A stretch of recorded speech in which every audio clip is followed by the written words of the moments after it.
তো এখন আমরা আছি, মেন কথা হলো এখন আমরা আছি আমাদের মাসির বাড়িতে রানাঘাট দত্তগুলিয়া, ঠিক আছে। এসেছিলাম কালকে, আর আপাতত ভাই টাকায় দিয়ে, এটা হলো ভাই আর এটা হলো একটা বন্ধু সুজয়, ঠিক আছে। মেন কথা হলো আমরা এখন এসেছি কি পাততে বলে দিত, জামরুল। জামরুল পাততে, ওই দেখো। তো দেখে নাও, এটা হলো সেই লাল লাল জামরুল। আর একটু বেলা দিয়ে কি খেয়েছিলাম দেখে নাও, খুদের ভাত, চানাচুর, ডিম অমলেট, এটা আছে আলুর তরকারি, আলু ঝোলের তরকারি। আর পাশে আছে আমার ভাই অরিন্দম, ঠিক আছে। আর এখানে আমারই মাম্মি এখানে ভাতটা মাখিয়ে দিচ্ছিল, আর বসে পড়েছি।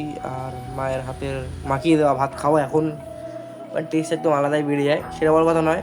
আর তো সন্ধ্যেবেলা না, বিকেলের দিকে আমরা একটু ঘুরতে বেরিয়েছিলাম। ওয়েদারটা একবার চেক করো না তোমরা, একদম সেরা ওয়েদার হয়েছিল 1/cos. তো ভাই প্রকৃতিকে একবার দেখে নাও, জাস্ট এক পাশে একবার সূর্য অস্ত হলো, জাস্ট সূর্য অস্ত হলো, এখনও হচ্ছে, পুরোটা হয়নি, ঠিক আছে। আর এই পাশে দেখো মানে অলরেডি চাঁদ উঠে গেছে, দেখেছো। আমার দেখতে গেলাম ভাই। আর এই ক্লিপটা গাইস বীরনগরে পরের দিনের, পাখিরহাটে এসেছিলাম। তো ফুল ভিডিওটা দেখার জন্য লাইক চ্যানেল সাবস্ক্রাইব করে দাও। পরের পার্টে দেখা হচ্ছে, আজ টাটা।